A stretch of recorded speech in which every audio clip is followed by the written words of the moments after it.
Hello viewers, welcome to আনন্দম academy. আমি Nakul sir. আজকের ভিডিওতে প্রথম পর্যায়ক্রমিক মূল্যায়ন অর্থাৎ ফার্স্ট ইউনিট টেস্ট তোমাদের ক্লাস 6 একটি বাংলা কোশ্চেন শেয়ার করব তোমাদের সঙ্গে। কোশ্চেনটি তোমরা দেখে রাখলে তোমাদের কিছু সুবিধা হবে, ঠিক আছে, পরীক্ষা দিতে। তো দেখে নাও কোশ্চেনটি। কেমন পরীক্ষায় কোশ্চেন সাধারণত এসে থাকে। পরীক্ষার কোশ্চেনটি 30 মিনিটের হয়, আর তোমাদের 15 নম্বরে জানো 15, 25, 75 তিনবার হয়। ফার্স্ট ইউনিট 15, সেকেন্ড ইউনিট 25, তারপর 75। তো যাই হোক, 15 নম্বরে এই ফার্স্ট ইউনিটের কোশ্চেনটি তোমরা দেখে নাও। আমি অলরেডি একটি কোশ্চেন শেয়ার করেছি, এটাও দেখে রাখো। কয়েকটি কোশ্চেন দেখলে তোমাদের ক্ষেত্রে খুব সুবিধাই হবে।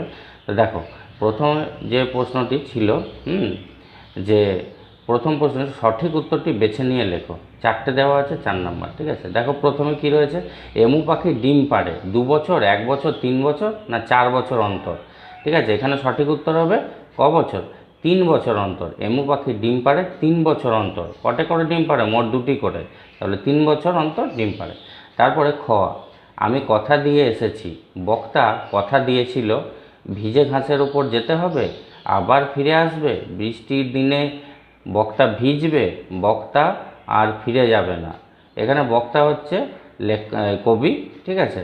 তো এক অরুণ মিত্র কবি। তো এখানে ভিজে ঘাসের উপরে যেতে হবে, প্রথম অপশানটাই উত্তর হবে। আমি কথা দিয়ে এসেছি, বক্তা কথা দিয়েছিল ভিজে ঘাসের উপর যেতে হবে। তারপর দেখো গ, নীরব শব্দের দন্তনয় দীর্ঘী রব, নীরব শব্দের সন্ধি বিচ্ছেদ হবে। এখানে দেখো 4টে অপশান আছে। প্রথমে দন্তনয় হস্যি রব নীরব, দন্তনয় হস্যি যুক্ত রব নীরব, তারপর দন্তনয় দীর্ঘী রব নীরব, তারপরে হচ্ছে দন্তনয় বিসর্গ হস্যিকার যুক্ত রব, আর একটা দন্তনয় দীর্ঘী বিসর্গ যুক্ত রব। এখানে 4টের মধ্যে সঠিক উত্তর হবে, দেখো, দন্তনয় হস্যি বিসর্গ যুক্ত রব রব। এই উত্তরটি হচ্ছে সঠিক উত্তর, ঠিক আছে। দন্তনয় হস্যি বিসর্গ যুক্ত রব রব, দীর্ঘ এটা কিন্তু হবে না। আচ্ছা, এরপরে দেখো ঝি, ঘয়ে রয়েছে ঝি শব্দের প্রচলিত অর্থ। তাহলে ঝি শব্দের প্রচলিত অর্থ মানে ঝি মানে তো কন্যা, মেয়ে, তনয়া একই জিনিস। এদেরকে আগেকার যুগে বলা হতো ঝি, কিন্তু এখন বর্তমান যুগে প্রচলিত অর্থ মানে পরিচালিকা। এখন ঝি অর্থ ব্যবহার করা হয়, প্রচলিত অর্থ মানে বর্তমানে পরিচালিকাকে ঝি বলা হয়, মানে যারা বাড়িতে কাজ করে তো তাদেরকে ঝি বলা হয়। তো এখানে সঠিক উত্তর হবে পরিচালিকা। ঝি শব্দের প্রচলিত অর্থ পরিচালিকা। তারপরে দেখো 2-এর দাগে কী রয়েছে, নিচের প্রশ্নগুলির একটি বাক্যে উত্তর দাও, ঠিক আছে।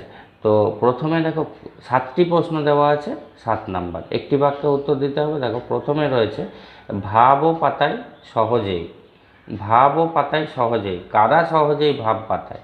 কারা এখানে উত্তর হবে শিম্পাঞ্জি, ওরাংওটাং, গরিলা, এরা সহজে ভাব পাতায়। তারপরে খ, এই লাইনটি তোমাদের যে বইটি রয়েছে পশু পাখির ভাষা, একদম যেখানে শেষ হচ্ছে লাস্ট প্যারাতে এই লাইনটি পাবে, ভাব ও পাতায় সহজেই, কারা সহজেই ভাব পাতায়। শিম্পাঞ্জি, এই সেম লাইনটা আছে, শিম্পাঞ্জি, ওরাংওটাং এবং গরিলা উত্তর হবে। তারপর দেখো ভর দুপুরে কবিতাটি কার লেখা? তোমরা জানো, নীরেন্দ্রনাথ চক্রবর্তী। তারপরে গ, হয়নি হয়নি ফেল, কি হয়নি? এটা হযবরল গল্প থেকে নেওয়া হয়েছে লাইনটি। হয়নি হয়নি ফেল, কি হয়নি? এখানে কাক লেখককে প্রশ্ন করেছিল 7 দুগুণে কত হয়। তখন লেখক যখন বলে যে 7 দুগুণে 14, তখন তার উত্তরে এই কথাটি কাক বলেছিল যে হয়নি হয়নি ফেল, ঠিক আছে।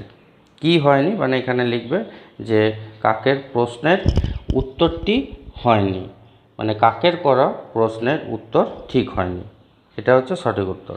আচ্ছা, এরপরে ঘ, কোথায় গেলে তার সঙ্গে দেখা হয়? এখানে বক্তা কার সঙ্গে দেখা করতে চাইছেন, ঠিক আছে। এখানে সঠিক উত্তর হবে, এটিও হযবরল গল্প থেকে নেওয়া, কোথায় গেলে তার সঙ্গে দেখা হয়। এখানে বক্তা কার সঙ্গে দেখা করতে চাইছেন? এখানে বক্তা গেছো দাদার সঙ্গে দেখা করতে চাইছেন। এরপরে প্রশ্নটা দেখো, বিসর্গ সন্ধি, বিসর্গ সন্ধি কাকে বলে? বিসর্গ সন্ধি রূপান্তরিত হয়ে ও হয়েছে এমন একটি উদাহরণ দাও, তারপর মৌলিক শব্দ কাকে বলে? দেখো আমি উত্তরগুলো দেখাচ্ছি, বিসর্গ সন্ধি কাকে বলে এবং বিসর্গ সন্ধি রূপায়িত হয়ে ও হয়েছে। দেখো বিসর্গ সন্ধি রূপায়িত হয়ে ও হয়েছে, এখান থেকে তোমরা যে কোনো একটি উদাহরণ লিখে দিতে পারো। দেখো রয়েছে তয়হস্যি র বিসর্গ তীর যুক্ত ধায়কার দন্তন্য ধান। এখানে দেখো ডান দিকে উপরেরটা বলছি তীরো ধান, তয়হস্যি রয় ওকারে রো ধয়াকার দন্তন্য ধান, তাহলে এখানে বিসর্গ উঠে গিয়ে রয় ওকার হয়ে যাচ্ছে। ঠিক আছে, এখানে দেখো অনেকগুলি উদাহরণ দেওয়া আছে।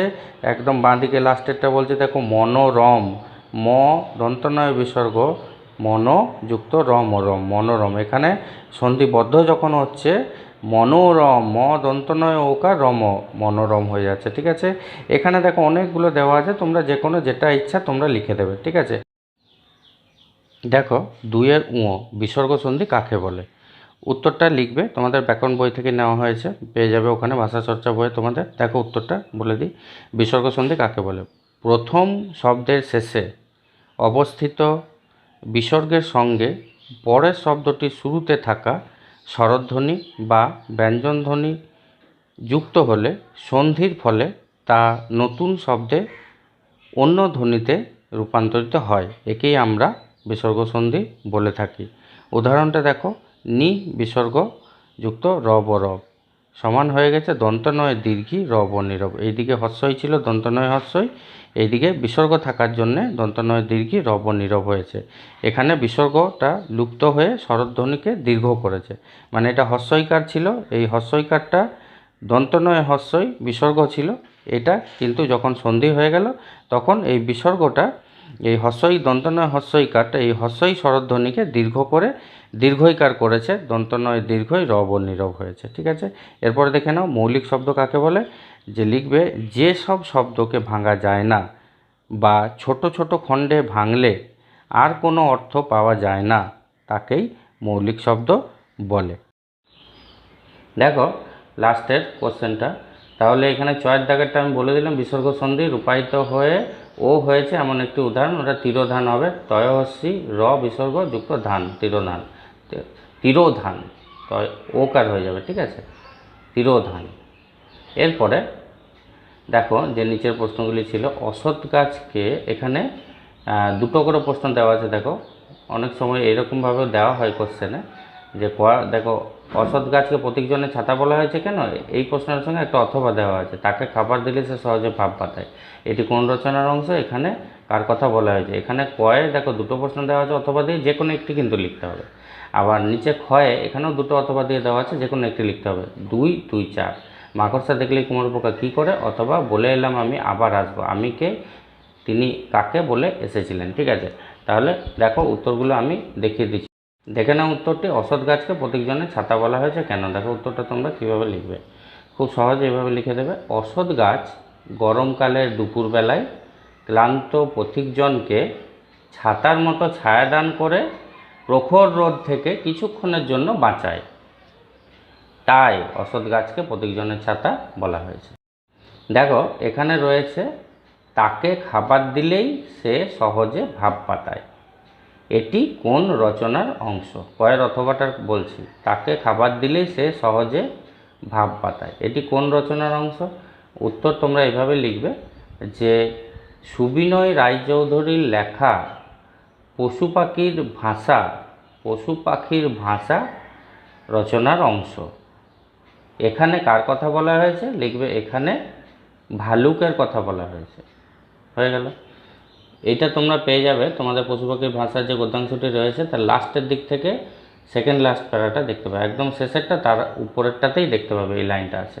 আচ্ছা, তারপরে দেখো খ, মাকড়সা দেখলেই কুমোরে পোকা কী করে, উত্তরটা দেখিয়ে দিচ্ছি, তোমরা দেখে নাও। তারপরে দেখো রয়েছে অথবাতে বলে এলাম আমি আবার আসবো, আমি কে, এখানে আমি হচ্ছে কবি অরুণ মিত্র, তিনি কাকে বলে এসেছিলেন, তিনি ঘাস ফড়িংকে বলে এসেছিলেন যে আমি আবার আসবো। ঠিক আছে, দেখো তাহলে উত্তরটি দেখে নাও, মাকড়সা দেখলেই কুমোরে পোকা কী করে, উত্তরটা তোমরা এভাবে লিখবে যে মাকড়সা দেখলেই কুমোরে পোকা ছুটে গিয়ে তার ঘাড় কামড়ে ধরে, কিন্তু কামড়ে ধরলেও একেবারে মেরে ফেলে না, শরীরে হুল ফুটিয়ে একরকম বিষ ঢেলে দেয়।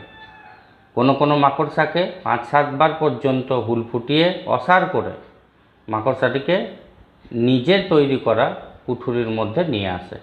ঠিক একদম লাস্টে যে খয়ের দাগের প্রশ্নটা ছিল, যে ইয়ে থেকে তোমার ঘাস ফড়িং থেকে প্রশ্নটা ছিল, বলে এলাম আবার আসবো, আমি কে, তিনি কাকে বলে এসেছিলেন। উত্তরটা তোমরা এভাবে লিখবে, আমি অর্থাৎ ঘাস ফড়িং কবিতার কবি অরুণ মিত্র।